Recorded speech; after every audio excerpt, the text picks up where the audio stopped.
I'm an 18-year-old male and I was home alone as a result of a family emergency.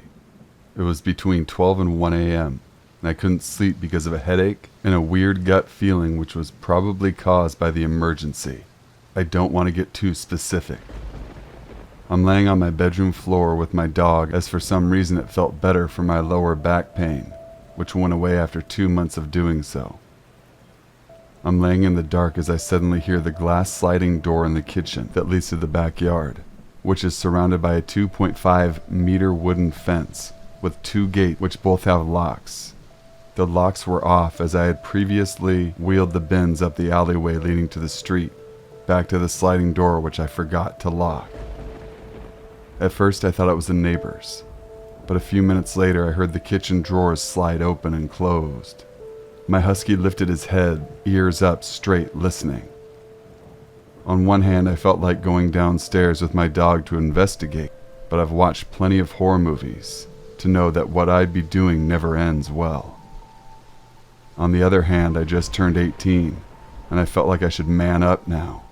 It's my duty to protect the house while no one is home. I felt like a pussy. I decided to try and check the Alexa that's on the kitchen table. Accessing the camera, I saw nothing but pitch black darkness. I heard nothing. I'd also like to point out that on the kitchen wall, there are knives on display via a magnetic strip. I, on the other hand, had no weapon in my room. In fear of my dog potentially getting stabbed, I stayed in my room. If I opened the door, he would definitely run out. I made sure my door was locked and stayed quiet to listen. At this point, I'm texting a family member who drove over. As I heard the door unlock downstairs, I opened mine to meet them. Nothing was found.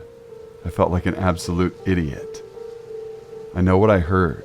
Although no one believes me, I got told to lock the sliding glass door next time. That's it.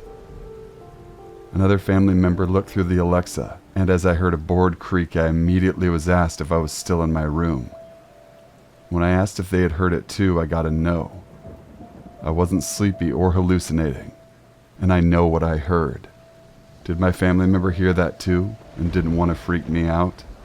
Was there no one there at all? Or was it a ghost? I'm not a firm believer in the paranormal, but I've had my share of unexplainable moments. I'm currently laying on my bedroom floor, writing this while home alone yet again, as my family members had to leave. I can't sleep. What am I experiencing? Am I going insane? There's something in my house, and my whole family knows that it's true. Let me explain. My room is next to the hallway and there's a bathroom on the left side, and my parents' room to the front, and to the right is the hallway to give you a little context. When my parents turn their bathroom light on, the light goes under my door. After dinner, I told my family goodnight and that I was going to bed.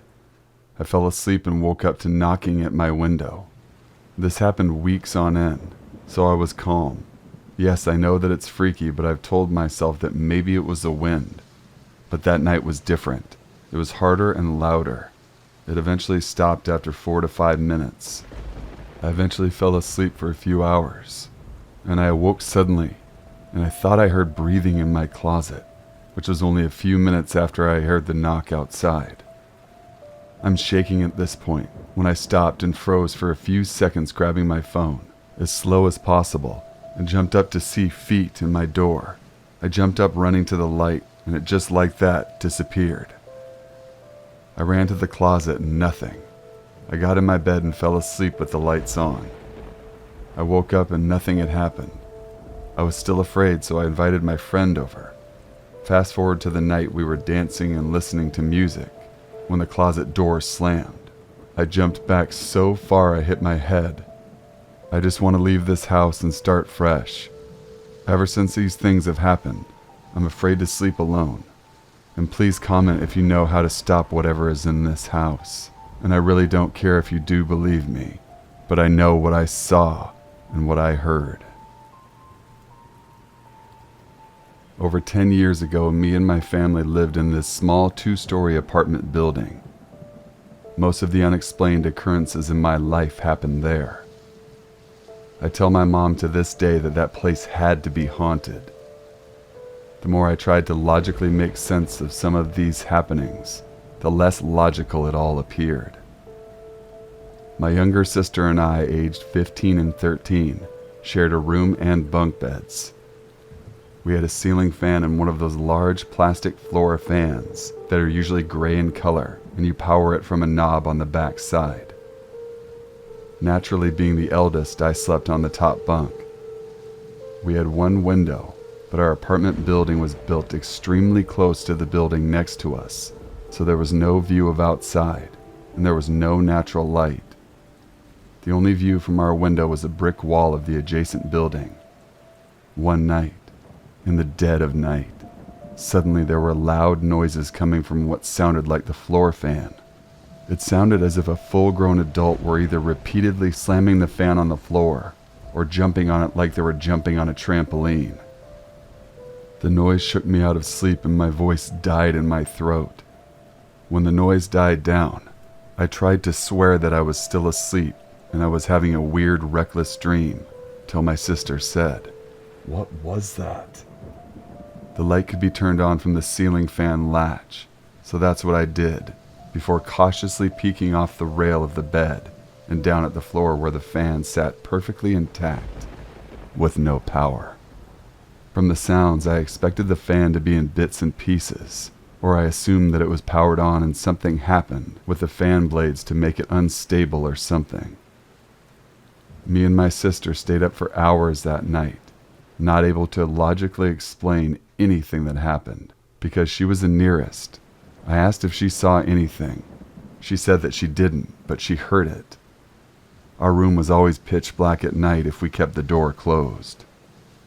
I asked questions about what she heard to confirm if it was the same sounds that I had heard, and she described the sound exactly as I had. She said it sounded as if the fans were being smashed onto the floor right in front of her, but she didn't see or feel anything. To this day, all I can say is, what the hell? Like really, what the fuck was that? I'm new to the group, so I wanted to share an experience I had back in the spring of 2018. I've had a few what could be considered paranormal experiences in my life, but this was the most recent and unnerving. I'm an avid outdoorsman and I love to hunt and camp around the Francis Marion and Sumter National Forests. Back in 2018, I took my young son and dog out to a remote area in the National Forest to test out a new camper shell on my recently purchased truck. We found a secluded area off of a dirt road, made dinner, and then packed it in for the night as soon as it got dark. At around 11 p.m. at night, I sat up and looked out the back of the truck due to the dog growling. In the distance, I saw what looked like hundreds of small white balls of light darting around, then hovering for a few seconds and slowly converging to our campsite. They looked just like the dust orbs you see on videos, but these were producing light in a completely dark forest. They soon surrounded my truck, seeming hundreds of them. They were soft white light, and they didn't blink. Lighting bugs were out early evening, but those were yellow and blinking. After 30 minutes of them floating around and concentrating around us, I finally worked up the nerve to open the truck and lit a lantern, and they promptly all scattered and disappeared. After turning off the lights and locking back up, they came back. My son was fast asleep, thank goodness. I watched him until I finally fell asleep around 1 a.m. The next morning when we tried to leave, the battery was dead on my brand new truck. There wasn't any lights in the back cab where we would have had power as well. A week later, I had to replace the electronic control module. Not sure if that is relevant info, but I thought I would add it. Has anyone ever had a similar experience? Just thinking about them makes the hair stand up on the back of my neck. This happened around 2017 in spring or fall. I was 19 at the time and I live in Germany. Me and my friends used to hang out at a friend's basement, smoke the good stuff and play video games, or watch movies until late at night. My best friend at the time lived just a couple houses down the street from where I lived, and usually it was the two of us riding our bikes back home.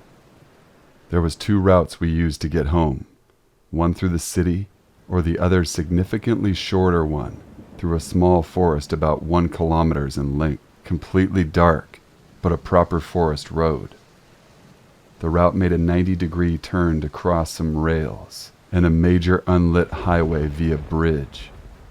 We only took that route when we were equipped with lights in the group of at least 2 people, because there were a lot of boars, and you don't want to be on your own in case something happens.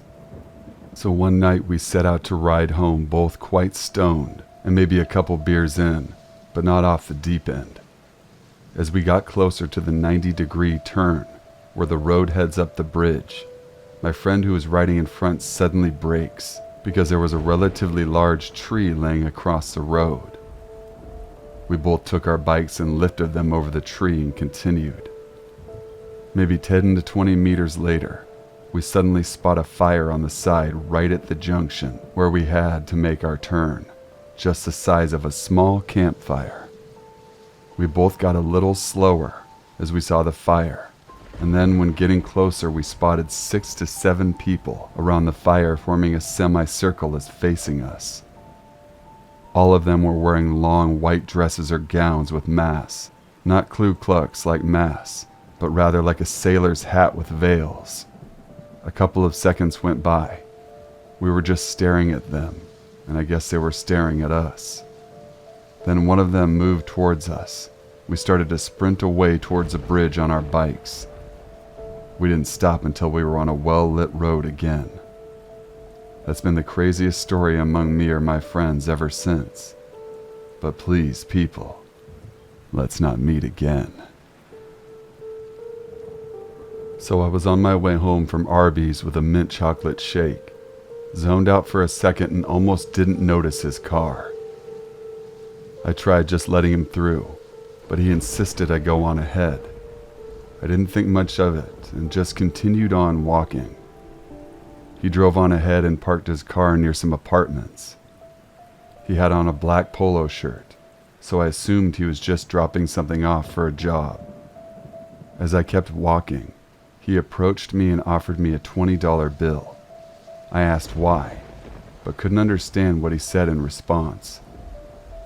I refused since I know what's best for me. However, that didn't deter him. He grabbed my waist and I stepped to the side. He then started pulling me towards his car. I bit his hand so he wouldn't silence me and made sure to scream as loud as possible to try and attract any bystanders if I could. He managed to get me into his car, and just before he could close it, I stuck my foot through the door to keep it open. I then got out and made myself go limp, since adding dead weight without warning creates sudden resistance and makes it harder for them to grasp you. Due to this quick thinking, I was able to get away unharmed. I quickly booked it and got on my phone with my mom once I was a safe distance away. I made sure to stay on the phone until I got back. After that, I'd take some time to calm down, waited for the cops to get there to get my statement. The officer ended up praising my quick thinking, telling me that I'd likely done everything right in this situation. Please, guys, take self-defense seriously. I've only ever had a week-long course. Just that alone had managed to save my life. Thank you all for watching and listening to the very end. Sorry I've been absent for these past months, but I'm here again. You know I always come back. Email my email in the description box below, and I'll feature you on the next one. Till we meet again, stay safe, stay scared.